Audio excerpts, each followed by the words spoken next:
All right, guys, welcome back to the ALGS channel. When I tell you we got a good one, we have got an absolute banger in today's video. So make sure to like, subscribe to the channel if you guys want to stay up to date, all things Apex Legends esports related. We've got HAL, Mac, and Lou hopping in a call, all like just going crazy at it and getting in a very heated discussion. We've got an Apex tournament that happened yesterday called the Slaypex tournament. Supposed to be like a tournament for Pride Month, all this stuff. Well, a lot of drama came out of it as well. Players got rejected from playing. We had a pro team showing up to play, people getting mad that the pro teams played, and then like I don't know, it's just a whole debacle. So we've got, like I said, a lot to talk about. So we'll do all those things and support the channel, and then let's go ahead and jump right into the video. First thing I wanted to make mention of was coming from Hambino. Hambino is basically saying bringing your entire pro team into a fun Pride tournament instead of friends or other LGBT members is such a disappointment, man. Easily could have just brought my pro team and ran it down as well, but I know how rare of an occurrence this is for our community, so I brought an LGBT friend and ally. Was an awesome tournament regardless, though. His Watson had also said, you know, Shiro told me to invite someone, and I didn't even for 1 second even consider inviting one of my teammates.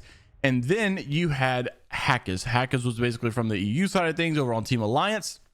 He was basically the one that was getting, I guess, targeted here.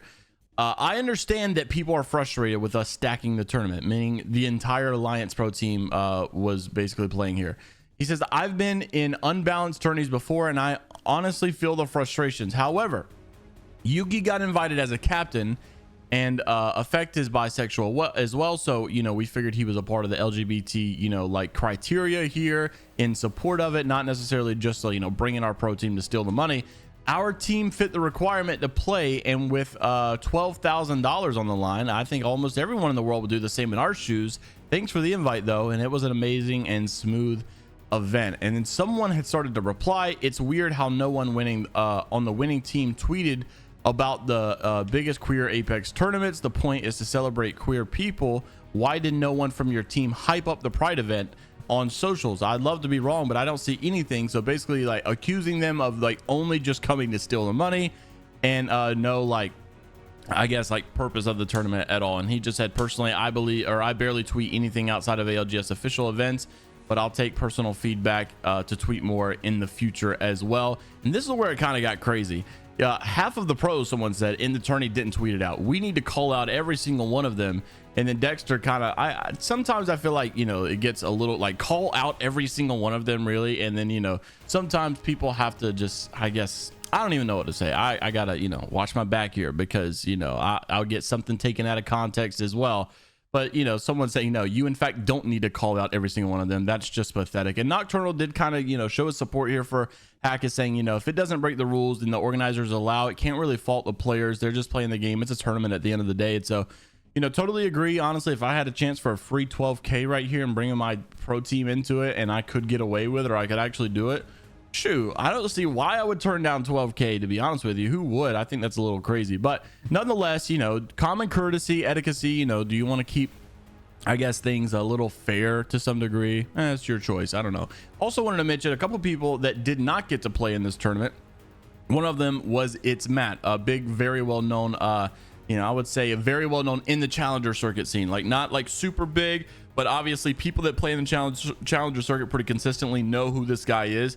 Well, he had obviously been making tweets the last couple of days, if you guys have seen on Twitter, that, you know, he was, you know, supporting Nick Merckx here, but he also, you know, is very loving and accepting of the LGBTQ community and all of this stuff. But basically just saying, you know, it's good that we all, you know, we can diverse opinions and all this stuff. Well, the, I guess, organizer here of this tournament had actually messaged him and said because of those tweets, he was not allowed to play in this Slaypex tournament as well. So sad, or, you know, sadly for him, he was obviously removed. And I want to say there was another person as well, but I couldn't find exactly who it was. But nonetheless, that was the drama that was going on with the Slaypex tournament, if you guys didn't not watch those games yesterday. Also wanted to mention, Albralelie officially was tweeted out by the wildcard organization that the last puzzle piece is here. Welcome Albralelie to our Apex roster. Now, he is not signed by wildcard. I wanted to go ahead and put that out there. He is not officially signed by wildcard here. However, he's just basically representing them. So in my, like, I don't know, of course he's got to get paid. I would imagine he's got to get paid to represent wildcard. He's a big asset to the squad. I would assume they're paying him something to at least put the name on. But they said Madness has confirmed he has not been paid by these people at all. So speaking of Mac, let's talk about the big one, the big drama. Hal, Lou, and Mac all on a Discord call together. This was coming from the YouTube channel of the Apex Lounge as well, and obviously it was starting off from his Twitch channel on Hal. They were basically talking. Let me give you the context before we jump into this, because it may get a little confusing. It is a very long video, and I'm not going to show you all of it. Obviously, I'm going to give you like the meat. I guess just kind of skip around and kind of show you some of the bigger clips. So Hal was on stream live talking to his fans about the whole LANimals situation while he was watching the Jayhawk video. So Jayhawk obviously put some great content together, a lot of time and effort into making some of these, you know, videos about the downfall of E8, the downfall of LANimals, what went wrong, blah, blah, blah, blah, blah. And so Hal was watching it and live reacting to it. Well, Lou was there and got upset of what some of the things that Hal was saying, basically saying, you know, you hold too much weight in the community. Well, Mac obviously got upset with the way that Lou was saying things, so he had to jump in and defend himself as well. It got crazy. Take a look at this clip. Roll it. And so like I said, it's not fair for you to sit there and like voice your opinion like it's so surely, like you're positive and you're 100% of these things when you weren't there. You don't know, because I can tell you things for sure that you're saying you're genuinely lying about, saying that like you what though? like not. You're saying that Naughty is telling you about what we were doing in customs when you don't even know what was happening in customs, because Naughty wasn't there either. He just thinks he knows and you think you know. And like, you understand the weight of your words, and you understand that like when you speak to 18,000 people, 20,000 people, that at least 1,000 of them are going to like send me crazy shit and like give negative vibes to like me and my fucking teammates, you know? Like, you know that. The weight of your words are just so, it's like you have an army, bro. And you know that. No, I understand that, but I feel like I could trust your teammates that you're teaming with to tell me what's going on. 100%. Like I said, 100% you can. Mac and Naughty, like 100%. But the thing is that you didn't have my perspective, and like because of that, it's just not fair to say that you know your perspective, like your perspective doesn't mean anything if you guys are all doing like. We're talking about this. The subject is what is going on, not like what the problem was. Like, we're talking about like what you guys were doing. Like, just because he wasn't there doesn't mean like you wouldn't tell Naughty or Mac like, you know, the next day that like what you guys did talk about when you were in customs. You know what I'm saying? Like that. You're arguing like how you're talking about like the perspective of how you feel, like them not showing up in the first place. That's your perspective, not like what you guys are actually talking about at like not being there or what you're actually doing that day. How would your teammates not know what you're doing that day? You just not tell them just because they're not there? I know everyone was okay because you guys respect each other, right? But like I understand your POV of him not being there in the first place and not like, you know, that's not. I get that, but I don't think that was. It can be the reason, but at the same time, it's like you're changing a comp to something so much different than what you guys are used to. It's just bound to fuck up. Yeah, it was bound to fuck up, and that was definitely my fault, like 100%. I'm willing to take responsibility for that. Like, we could have just probably played a normal comp from Frag, and we would have been fine. But it wasn't Mac's fault. That's not what I'm saying. I'm saying 100% that I just wish everybody was on the same page if I was doing that, you know? And I don't feel like everybody was on the same page. Yeah, I agree. Mac wants to come in here and talk, so I don't know if you are fine with that. But let him in. I'll out him.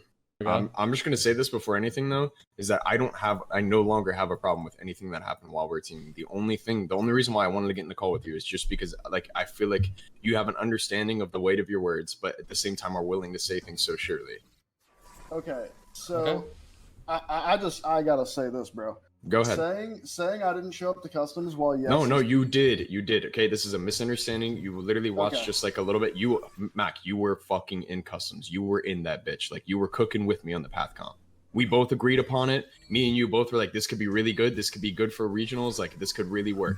I'm not saying that. I just used one example. Mac, you like absolutely not. Okay, you don't have to be upset about that because you were there.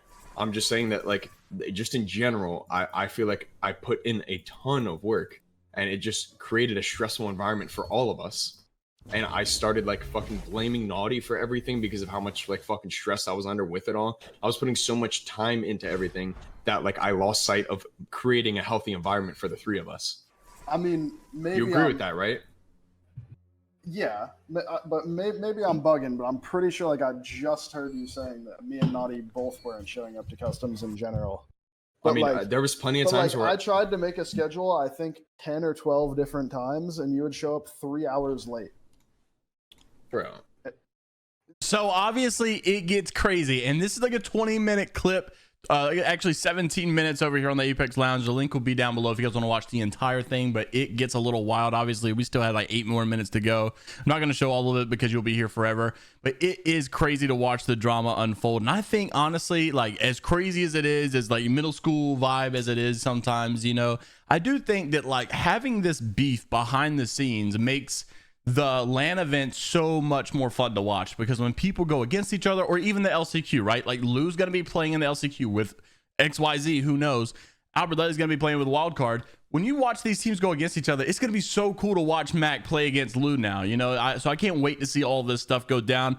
Interested to see what you guys have to say down in the comment section below, though. Also wanted to mention that Petty Boss is looking for a team for LCQ as well. I think Petty Boss was doing a little bit of coaching not too long ago, but it seems like obviously he's coming back to play in the games as well. So let me know down below what you guys think. Also, don't forget, listen, this is the big one. Challenger Circuit number 4 at 3 p.m. Eastern today. I am playing in it with the boys. We probably will not make round 2, but we're going to try to make at least round 3. And we played some scrims the other day, and you know, we did pretty good. So I'm excited to see how it goes. Make sure to come watch on Kick, Twitch, YouTube. We're streaming on all of them today. So I will see you guys then. Hopefully you guys will come out and support the homie. I'll see you guys later. Take care of yourselves. And until next time, later, Gators.